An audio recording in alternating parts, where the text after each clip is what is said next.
कहते हैं कि अपने रसोई में आंवला, हरडे, बहेड़ा, इन तीनों के बाद कोई अच्छी चीज है तो अजवाइन, फिर उसके बाद बोला तो जीरा, फिर उसके बाद बोला तो हींग, और उसके बाद फिर वो बोलते हैं सबसे अच्छी चीज है मेथी का दाना। इस मेथी के दाने के बारे में इसकी जो विशेषता है मेथी की, ये वात नाशक है और कफ नाशक, दो बीमारियों को जड़ से खत्म करने की शक्ति इस मेथी में है। मेथी पित्त को बढ़ाती है, वात को कम करेगी, कफ को कम करेगी, पित्त को बढ़ाएगी। इसका मतलब ये हुआ कि मेथी उपयोग अगर आप करते हैं तो वात की बीमारियां खत्म हो जाएंगी पूरी तरह से, और कफ की बीमारियां खत्म हो जाएंगी पूरी तरह से। पित्त की बीमारियां बढ़ सकती हैं क्योंकि मेथी पित्त को बढ़ाती है। तो जिन लोगों को पित्त की बीमारी पहले से है उनके लिए विनती है कि वो मेथी का उपयोग ना करें। जिनको पित्त की बीमारी पहले से है वो मेथी का उपयोग ना करें। पित्त की बीमारी आप समझते हैं, एसिडिटी होना, हाइपर एसिडिटी होना, अल्सर होना, पेप्टिक अल्सर होना, मुंह में पानी आना, खाने का हजम नहीं होना, खाना खाने के 2-3 घंटे बाद भी खाने का टेस्ट मुंह में रहना, डकारे आना वगैरह वगैरह, हिचकी आना, ये ज्यादातर पित्त से जुड़ी हुई बीमारियां। तो मेथी के लिए बागभट्ट जी कहते हैं कि पित्त के रोगी छोड़कर वात और कफ के रोगी इसको भरपूर मात्रा में ले सकते हैं। अब वात की बीमारियां अगर आपकी हैं, घुटने दुखना, कमर दुखना, कंधे दुखना, जोड़ों का दर्द, मेथी का उपयोग जरूर करें। अब आप पूछेंगे जी मेथी का उपयोग करने का तरीका बहुत सरल बताया बागभट्ट जी ने कि रात को 1 गिलास गुनगुने पानी में या गर्म पानी में 1 चम्मच मेथी दाना डाल दें, रात भर उसको रखें, सुबह उठकर मेथी दाने को चबा चबा के खाएं। चबा चबा के खाने का महत्व तो बहुत है। कई लोग मेथी की फंकी लेते हैं, पिसा हुआ मेथी होता है ना, उसकी फंकी लेते हैं, लेकिन फंकी का महत्व तो इतना नहीं है जितना चबाकर खाए हुए मेथी का है। क्यों? कारण उसका यह है कि जैसे ही मेथी आप चबाते हैं लार बनना बहुत तेजी से शुरू होती है, क्योंकि मेथी का जो स्वाद है ना वो कटुक है, कषाय स्वाद है उसका। तो उस स्वाद की कोई भी चीज आप चबाएंगे बहुत तेजी से लार बनेगी, और वो लार मैंने आपको पहले ही बता दिया है आपके जीवन के लिए बहुत ही महत्वपूर्ण और उपयोगी है। इसलिए मेथी दाने को चबाकर खाने का असर बहुत गहरा और बहुत अच्छा होता है। तो आप मेथी दाना नियमित रूप से अपने घर में रखें, रसोई में रखें, उसका उपयोग करें। इस मेथी दाने के लिए एक बात वैसे मैंने महसूस की है, हमारे ज्यादातर घरों में अचार जितने भी बनते हैं सब में मेथी होती है ज्यादातर। तो आप बागभट्ट जी की बात अगर मानते हैं और सुनते हैं तो जो भी अचार में मेथी है वो अचार नहीं है, औषधि है, दवा है। माने आप कभी भी अपने जीवन में ऐसे अचार खाने से परहेज ना करें जिसमें मेथी है। मेथी है तो जरूर खाएं, वो चाहे आम का अचार हो, चाहे कोई भी दूसरा नींबू का हो, या जो भी अचार आप डालते हैं, अगर मेथी है तो जरूर उस अचार को आप खा सकते हैं। कुछ अचारों में मेथी के अलावा ये भी होती है। आप भी अपने या माता पिता के बढ़ते हुए बीपी से परेशान हैं? क्या ये बीमारी आपको भी तंग कर रही है? तो अपनाइए जीवन हर्बल की आयुर्वेदिक बीपी किट, जो स्पेशली बनी है हाई बीपी की समस्या के लिए।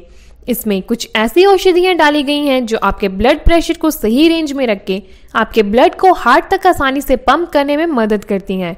तो आज ही अपनाइए जीवन हर्बल की आयुर्वेदिक बीपी किट।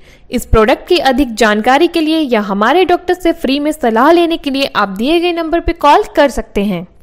अजवाइन होती है, अगर अजवाइन है तो आप जरूर अचार खा सकते हैं। क्योंकि महत्व की बात जो आपको मैं समझाना चाहता हूं वो ये कि किसी भी अचार पर, किसी भी फल पर औषधियों का असर फल से ज्यादा होता है। जो विज्ञान की बात है वो ये कि आपने अचार डाला, तो मान लो आम का फल था, आम के फल का अचार डाला, अब इस पे मेथी पड़ गई या इस पे पड़ गया ये अजवाइन पड़ गई, तो अजवाइन और मेथी 2 ऐसी औषधियां हैं जो दूसरे के प्रभाव को बहुत कम और अपने प्रभाव को बढ़ा देती। तो कई लोग ऐसा घबराते हैं ना, मुझे अचार खाना तो अच्छा लगता है लेकिन खा नहीं सकता क्योंकि मुझे ऐसी तकलीफ है।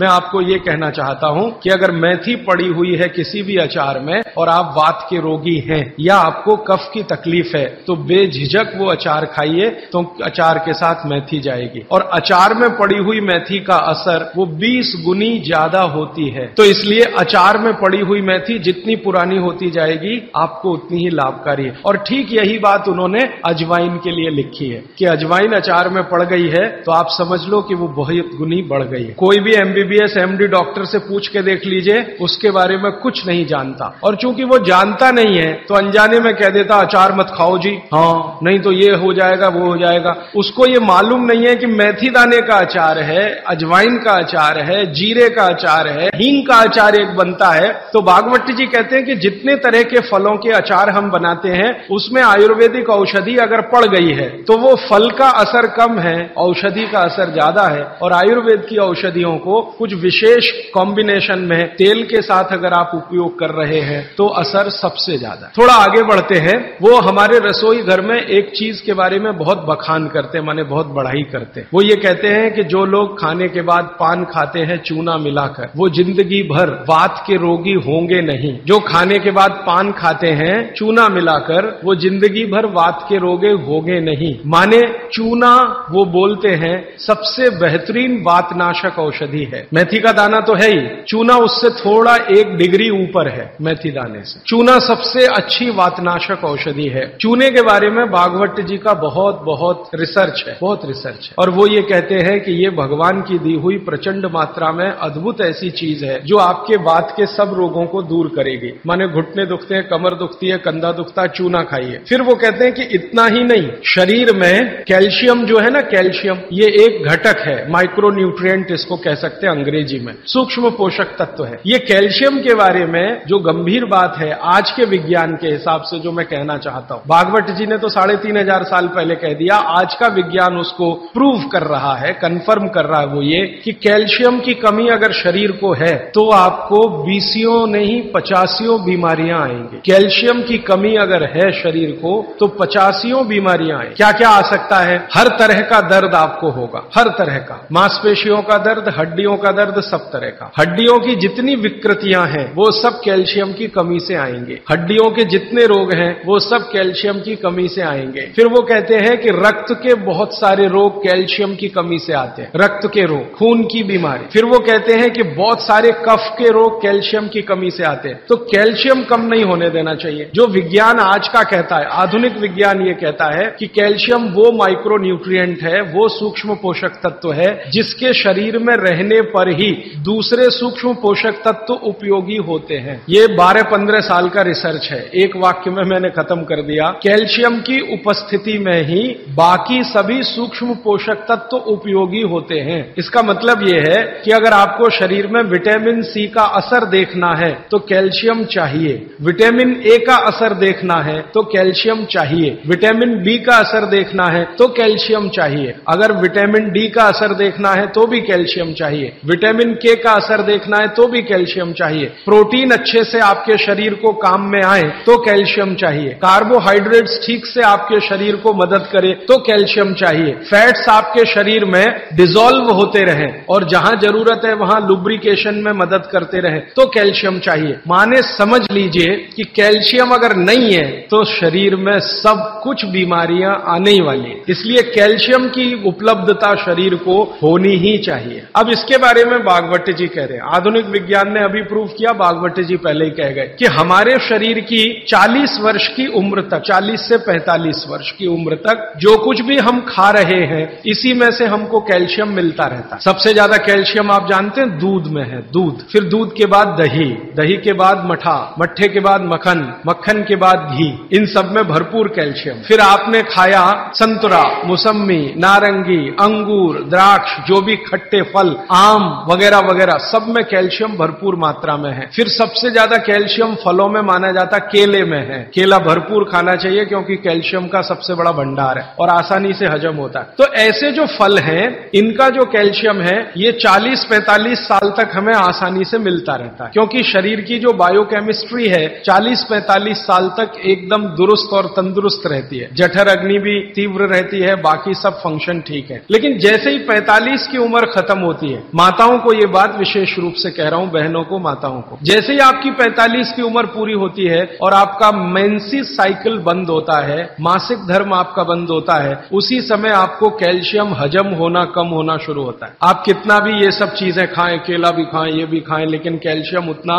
पूर्ति नहीं करता, क्योंकि कैल्शियम को शरीर में डाइजेस्ट कराने वाला जो हार्मोन है वो तभी तभी तक आपको है जब तक आपकी मासिक चक्र की शुरुआत है। मासिक चक्र बंद होते ही ये हार्मोन कम होता है। आप जानते हैं कई हार्मोन्स कम हो जाते हैं, तो कैल्शियम डाइजेस्ट होना बहुत मुश्किल होता है। तब आपको जरूरत पड़ती है कि बाहर से कैल्शियम लें। इसलिए सब माताएं इस बात को ध्यान दें और इसको गांठ बांध लें कि 45 की उम्र होते ही चूना खाएं, क्योंकि अतिरिक्त बाहर से कैल्शियम उसी से मिलेगा। चूना जरूर खाएं आप सबके लिए, और आपको भी है चूना खाएं।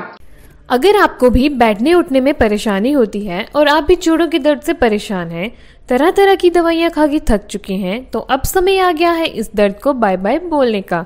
जीवन हर्बल लेके आया है आपके लिए स्पेशल जॉइंट पेन किट, जो आयुर्वेदिक जड़ी बूटियों के मिश्रण से तैयार किया गया है, जो आपके जोड़ों के दर्द, सूजन, अकड़न से आपको राहत देगा।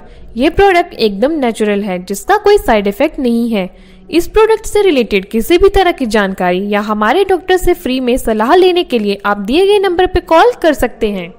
क्योंकि आपकी उम्र भी 45 की जब पूरी होगी तो ये जो कैल्शियम है वो आपके लिए पर्याप्त नहीं है, जो फलों से और सब्जियों से आ रहा है, कुछ अतिरिक्त चाहिए। और चूंकि बाकी सब माइक्रो न्यूट्रिएंट्स कैल्शियम की उपस्थिति में ही काम आएंगे, इसलिए इस पर ध्यान दीजिए। तो शायद इसलिए इस देश में एक परंपरा विकसित हुई है पान खाने की। ये पान खाने की परंपरा बहुत वैज्ञानिक है, बहुत ही वैज्ञानिक। जिसने भी शुरू की वो बागभट्ट का पक्का चेला रहा होगा, बहुत समझकर उसने ये शुरू की। और ये अद्भुत है। अद्भुत मैं इसलिए कह रहा हूं कि भारत की सब जातियों में उत्तर से दक्षिण, पूरब से पश्चिम ये परंपरा है। कहीं भी चले जाओ, आप सिक्किम में चले जाओ, अरुणाचल में चले जाओ, वो भी पान खाते हैं। और आप धुर दक्षिण में आ जाओ तो यहां भी है, उत्तर में चले जाओ, कहीं भी चले। तो ये पान खाना भारतीय सभ्यता का एक बहुत महत्वपूर्ण अंग है जो स्वास्थ्य से जुड़ा हुआ है। बस ध्यान इतना ही रखिए कि पान जो है चूने का ही खाना है। पान जो है चूने का ही खाना है। पान कभी भी कथे वाला ना खाएं, क्योंकि कथा आपके लिए उतना उपयोगी नहीं है। कथा स्वाद के लिए आप उपयोग करते हैं, चूना